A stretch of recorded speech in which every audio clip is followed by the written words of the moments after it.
நம்ம நண்பர்கள் ரொம்ப நாளா நம்ம கிட்ட கேட்டுட்டு இருக்கிறது என்ன தெரியுமாங்க, சொந்தமா எனக்கு ஒரு வெல்டிங் மிஷின் வேணும் நண்பா, ஒரு ஷெட்டு போடணும், இல்ல நானே ஒரு ஒர்க் ஷாப் ஆரம்பிச்சிருக்கேன், ஒரு நல்ல வெல்டிங் மிஷின் வாங்கணும், பிராண்டடா இருக்கணும், விலையும் கம்மியா இருக்கணும், எனக்கு ரொம்ப நாள் வரணும் அப்படின்னு தான் கேட்டுட்டு இருக்கீங்க. நானும் வந்து பாத்தீங்கன்னா லாஸ்ட் வீடியோல சொல்லியிருப்பேன், நீங்க எந்த வெல்டிங் மிஷின் வேணாலும் வாங்க, அதுல வந்து மாஸ்பெட் வெல்டிங் மிஷின் கேட்டு வாங்க அப்படின்னு சொல்லியிருப்பேன். ஆனா நிறைய நண்பர்கள் எங்களுக்கு டிஎம் பண்றீங்க, வாட்ஸ்அப்ல மெசேஜ் பண்றீங்க, எப்படிதான் என் நம்பரை எடுக்கிறீங்கன்னு தெரியல, வாட்ஸ்அப்ல மெசேஜ் பண்றீங்க, நீங்க வச்சிருக்க மிஷினை எனக்கு சொல்லுங்க, அது நல்லா இருக்குமா அப்படின்னு தான் கேட்டுட்டு இருக்கீங்க.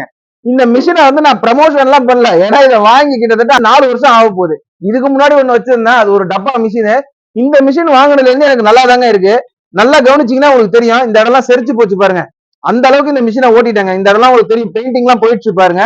இந்த மிஷின் வந்து பாத்தீங்கன்னா ஜிபி கோர் வெல்டிங் மிஷினே கிடையாது. இந்த மிஷினை ஏன் வாங்குங்க அப்படின்னு நான் உங்களுக்கு சஜெஸ்ட், அதுக்கு ஒரு ரீசன் இருக்கு சரிங்களா.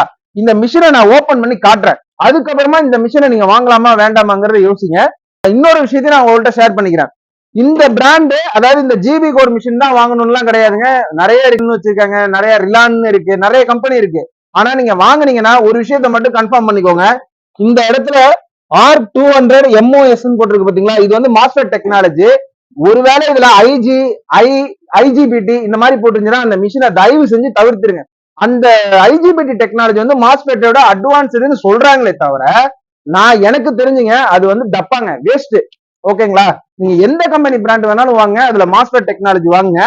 இந்த மிஷினை தான் யூஸ் பண்ணிட்டு இருக்கேன், அதனால நான் இதை உங்களுக்கு சஜஷன் பண்றேங்க. இது நல்லா இருக்குது, என்ன பொறுத்த வரைக்கும் எந்த பிரச்சனையும் இல்ல. மிஷினோட கண்டிஷனை பார்த்தாலே தெரியும், நான் தான் இதை வந்து பராமரிப்பு இல்லாம வச்சிருக்கிறதுனால இந்த மாதிரி பெயிண்டிங் எல்லாம் உரிய ஆரம்பிச்சிருச்சு. ஏன்னா 4 இயர்ஸ் ஆயிடுச்சு இல்ல, கண்ட இடத்துக்கு எடுத்துட்டு போறோம், போட்டு வெல்டிங்க வெயிலே கிடக்கும் மிஷினு, அப்படியே நாங்க பாட்டுக்கு ஏறி வேலை பார்த்துக்கிட்டு இருப்போம், அதனால அந்த மாதிரி இருக்குதுங்க. சோ இந்த மிஷினை வந்து நான் பிரிச்சு காட்ட போறேன், பிரிச்சு காட்டினா உங்களுக்கு புரிஞ்சிருங்க. கிட்ட 2 வெல்டிங் மிஷின் இருக்கு, ஏற்கனவே என்னோட பழைய வீடியோல பார்த்திருப்பீங்க ஒரு மிஷினை உடைக்கிற மாதிரி, அந்த மிஷினையும் இப்ப நான் உங்களுக்கு கம்பேர் பண்ண போறேன், இதையும் கம்பேர் பண்ண போறேன். நான் என்னுடைய நண்பர்கள் இந்த ஜிபி வெல்டிங் மிஷின் வாங்கணும்னா இந்த வீடியோல அஃபிலியேட் ப்ரோக்ராம்ல லிங்க் கொடுத்துருக்கேன், வாங்கிக்கோங்க. இல்ல டிஸ்கிரிப்ஷன்ல அமேசான்ல நான் வாங்குவோம் அப்படின்னாலும் கார்டுகள்லயும் நீங்க வாங்கிக்கலாம், அதுக்கும் நான் லிங்க் கொடுத்துருக்கேன். சோ மறக்காம செக் பண்ணி பாருங்க. இப்ப இந்த மிஷினை நான் பிரிச்சு காட்டுறேன், பிரிச்சு காட்டினாலே உங்களுக்கு எந்த மிஷின் வாங்கலாங்கிற ஐடியா வந்துருங்க. என்ன பண்ணிருக்கேன்னா ஓரளவுக்கு ஸ்க்ரூ எல்லாம் ஏற்கனவே ரிமூவ் பண்ணிட்டேன், ஏன்னா இந்த ஸ்க்ரூ எல்லாம் ரிமூவ் பண்ணிட்டு இருந்தோம்னா ரொம்ப நேரம் ஆகுங்க. ஸ்க்ரூ வந்து 2 ஸ்க்ரூ சும்மா போட்டு காட்டுறதுக்காக வச்சிருந்தேன். இப்ப ஸ்க்ரூ எல்லாம் எடுத்துட்டோம். இப்ப இந்த மிஷினை வந்து நம்ம என்ன பண்ண போறோம், இந்த மேல இருக்கக்கூடிய கவரை பொறுமையா எடுக்க போறோம்.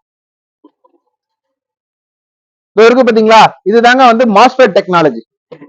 இங்க பாருங்களேன், இந்த மிஷினை கவனிச்சீங்கன்னா தெரியும், கீழே வந்து இந்த கெப்பாசிட்டர்ஸ் இருக்கு பாத்தீங்களா, பவர் போர்டு பிளஸ் கெப்பாசிட்டர்ஸ், இந்த இடம் பார்த்தாலே உங்களுக்கு தெரியும்னு நினைக்கிறேன், இந்த இடத்துல இருக்கு பாருங்க. அடுத்தது பாத்தீங்கன்னா டயோடு, அடுத்தது வந்து மாஸ்பெட் இருக்கு பாருங்க, தனித்தனியா கொடுத்துருக்காங்க பாருங்க, டயோடு தனியாவும் மாஸ்பெட் தனியாவும் தனித்தனியா கொடுத்துருக்காங்க பாருங்க. அடுத்து பாத்தீங்கன்னா மேல வந்து பவர் கண்ட்ரோல், மேல வந்து பாத்தீங்கன்னா பிசிபின்னு சொல்லுவாங்க இல்லையா, அதெல்லாம் இங்க தனியா கொடுத்துருக்காங்க பாருங்க, உங்களுக்கு தெரியும். இப்பதான் நான் பிரிச்சிருக்கேன், ஒட்டடையா இருக்கு. இந்த இடத்துல இந்த பவர் கண்ட்ரோல் போர்டு எல்லாம் தனித்தனியா கொடுத்துருக்காங்க பாருங்க. ஏன் இந்த மிஷினை நான் வாங்க சொல்றேன், இதுக்கு ஒரு காரணம் இருக்குங்க. தனித்தனியா இருக்கு பாத்தீங்களா. இப்போ ஒரு கம்ப்ளைண்ட் அப்படின்னா நம்ம அதை மட்டும் கழட்டி ரிமூவ் பண்ணிட்டு கடையில கொண்டு போய் கொடுத்து நம்ம ஸ்பேரை வாங்கி மாத்திக்கிற முடியும். ஓகேங்களா, இப்ப நான் ஐஜிபிடி மிஷினை காட்டுறேன், அதை பார்த்ததுக்கு அப்புறம் நீங்க முடிவு பண்றீங்க அந்த மிஷின் பக்கமே நம்ம போக வேண்டான்னு. இந்த மிஷின் அப்படியே இருக்கட்டும்.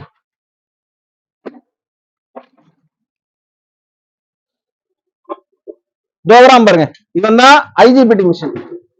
இதை வந்து நான் பிரிச்சுட்டேன், சோ இதை கவரை எடுத்துருவோம். இருக்கு பாத்தீங்களா, இதுதான் வந்து IGBT machine. Single layer board இருக்கு பாத்தீங்களா, இதுலயே எல்லாம் காயில் எல்லாம் கெப்பாசிட்டர்ஸ் எல்லாமே ஒரே போர்டு கொடுத்துட்டாங்க பாருங்க. இங்க பாத்தீங்கன்னா உங்களுக்கு தெரியும், 2 சைடும் காட்டுறேன் பாருங்க. இப்ப இப்படி கொடுத்துட்டாங்களா. இப்ப இதுல என்ன ப்ராப்ளம் ஆகும்னா, இதுல ஒரு பொருள், அதாவது இப்ப ஃபார் எக்ஸாம்பிள் இந்த கெப்பாசிட்டர்ஸ் போயிடுச்சு, இப்ப டயோடு இதுல எரிஞ்சிருச்சுங்க, இதுல கெப்பாசிட்டரும் டயோடும் எரிஞ்சு போச்சு. டயோடு அப்படிங்கிறது இருக்கு பாருங்க, இதான் சொல்றேன், பிரிட்ஜ் டயோடுன்னு சொல்லுவாங்க. சோ இதெல்லாம் போயிடுச்சு. இதை நான் ஒரு தடவை எடுத்துட்டு மாத்தினேங்க, கிட்டத்தட்ட அதுக்கு ஒரு 1250 ரூபாய் சார்ஜ் வாங்கினாங்க. அப்புறம் இந்த பிசிபில ஏதோ கம்ப்ளைண்ட் இருந்தாங்க, அதுக்கு பாத்தீங்கன்னா ஒரு 750 ரூபாய் 800 ரூபான்னாங்க. அப்புறம் சுவிட்ச் இதெல்லாம் போனுச்சு. இது கிட்டத்தட்ட 5000 ரூபாய்க்கு வாங்கி 3000 ரூபாய் செலவு பண்ணிட்டேன். இதோ பாருங்க, கடைசியா எரிஞ்சு தொங்குது பாருங்க கெப்பாசிட்டர்ஸ், அது இந்த இடத்துல இருந்துச்சு. சோ இதை நான் கேட்டு கேட்டு பார்த்தேன், எங்கேயுமே கிடைக்கல. அட போங்கடான்னு மிஷினே வேணான்னு தூக்கி ஓரம் கட்டிட்டாங்க. இப்ப இந்த மிஷினுக்கும் உங்களுக்கு பார்த்தாலே தெரியும் எப்படி இருக்குது பாருங்களேன். இந்த 2 மிஷினையும் பாருங்களேன், இந்த மிஷின் ஃபுல்லாமே மிஷினா இருக்கா. இதை பாருங்க, ஒரு single layer of mother board தான், அதுலயே எல்லாத்தையுமே கொடுத்துட்டானுங்க. இதை வந்து எதுக்கு யூஸ் பண்ணலாம் ஐஜிபிடி செக்ஷன் அப்படின்னா, சின்ன சின்ன டாக்கா போடுறது, சின்ன வேலை, யூஸ் அண்ட் த்ரோ மாதிரி. இந்த செக்ஷன் யூஸ் பண்ணுவோம் நண்பா, அதுக்கப்புறம் எனக்கு மிஷின் இருந்தாலும் இல்லைனாலும் ஒன்றும் பிரச்சனை இல்லை, தூக்கி போட்டு வேற பாத்துக்கலாம் அப்படின்றவங்க இதை வாங்குங்க. இதுல பெருசா ஓவராலாம் வெல்டிங் ராடை கொளுத்த முடியாது. அதுவே இதெல்லாம் பாத்தீங்கன்னா நான் 1/2 பாக்கெட் வெல்டிங் ராடுக்கு மேல கண்டினியூவா இழுத்துருக்கேங்க, தாங்கும் இந்த மிஷின். இந்த மிஷினே வேண்டாம். நான் மறுபடியும் சொல்றேன், மிஷின் வாங்கும் போது இந்த இடத்துல R200 மாஸ் போட்டிருக்கு பாத்தீங்களா, இந்த மாதிரி மாஸ்பெட்டா அப்படின்னு கேட்டு வாங்கிக்கோங்க. ஒருவேளை உங்களுக்கு மிஷின்ல இந்த மாதிரி எதுவும் போடல அப்படின்னா கடைக்காரன்ட்டே கேளுங்க, இது மாஸ்பெட் டெக்னாலஜா அப்படின்னு சொல்லிட்டு. எப்படி பார்த்தாலும் ஐஜிபிடியை விட இது வந்து ஒரு 500 ரூபாயில இருந்து 1000 ரூபாய் வரைக்கும் கூட தாங்க வரும். எனக்கு தெரிஞ்ச 1000 ரூபாய் வரைக்கும் கூட தான் வரும் இந்த மிஷின். ஐ திங்க் இந்த மிஷின் ஜிபி வெல்டிங் மிஷினை பொறுத்த வரைக்கும் ஒரு 7000 வருதுன்னு நினைக்கிறேங்க. ஆனா ஒர்த்து, நீங்க வாங்குனீங்கன்னா எந்த விதமான செலவும் இல்லாம பர்ஃபெக்டா லாங் லைஃப் வரும். வாங்கக்கூடிய நண்பர்கள் இந்த ஜிபி வெல்டிங் மிஷினை வாங்கிக்கோங்க. இந்த நண்பர்கள் எந்த இடத்துல ஏமாறுறாங்கன்னா, ஆன்லைன்ல வெல்டிங் மிஷின் போடுறாங்க, ஒரு 5000 ரூபாய்க்கு காட்டிட்டு இருக்கோம், அதை உடனே போய் ஆன்லைன்ல வாங்கிடுவாங்க. அந்த மாதிரி வாங்காதீங்க. வெல்டிங் மிஷின்ல பாத்தீங்கன்னா ஸ்பெசிபிகேஷன்ல மாஸ்பெட் டெக்னாலஜி, ஐஜிபிடி டெக்னாலஜி அப்படின்னு தெளிவா போட்டிருப்பாங்க. நான் சொல்றது மாஸ்பெட், MOSFET. சோ ஓகேங்களா, மாஸ்பெட் டெக்னாலஜி அப்படின்னு போட்டிருக்கோம். இதுல எப்படி மாஸ்ன்னு போட்டிருக்கோம் அதே மாதிரி மிஷினோட ரேட்டு ஐஜிபிடியை விட ஒரு 1000 ரூபாய் கூட தாங்க போகும் எனக்கு தெரிஞ்சு. ஓகேங்களா, உங்களுக்கு இன்னமும் டவுட்டா இருக்கு நண்பா, நீ வச்சிருக்க மிஷின் எனக்கு அதெல்லாம் ரொம்ப நேரம் என்னால போய் அலைய முடியாது, நீ வச்சிருக்க மிஷினை சொல்லு அப்படின்னா இந்த வீடியோல நான் அஃபிலியேட் ப்ரோக்ராம்ல கீழே லிங்க் கொடுத்துருக்கேன். ஸோ மறக்காம அதை விசிட் பண்ணி கரெக்டா அந்த லிங்கை டச் பண்ணீங்கன்னா கரெக்டா பிளிப்கார்ட்டுக்கு போவோம். நீங்க பிளிப்கார்ட்ல வாங்கிக்கலாம். இல்ல பிரதர் எனக்கு பிளிப்கார்ட் பிடிக்காது, எனக்கு வந்து அமேசான் தான் பிடிக்கும் அப்படின்னா ஒன்னும் பிரச்சனை இல்லை, அமேசான் லிங்கையும் கொடுத்து விடுறேன், உங்களுக்கு தேவைன்னா வாங்கிக்கோங்க. அது மட்டும் இல்ல, ஹெல்மெட்டு, கிளவுஸ், நான் என்னென்ன யூஸ் பண்றேனோ எல்லாத்தோட லிங்க்கும் கொடுத்து விட்டுறேன். நீங்க உங்களுக்கு எது பிடிச்சிருக்கோ அதை போய் வாங்கிக்கோங்க. மிஷின் வாங்குற நண்பர்களுக்கு இந்த பதிவை ஷேர் பண்ணுங்க. மீண்டும் ஒரு நல்ல பதிவுல பார்ப்போம். மறக்காம நம்ம சேனலை இன்னும் நீங்க சப்ஸ்கிரைப் பண்ணாம பாத்துட்டு இருக்கீங்க, சப்ஸ்கிரைப் பண்ணி விட்டு எங்களுக்கு ஒரு மோட்டிவேட் பண்ணி விடுங்க. தேங்க்யூ, பாய்.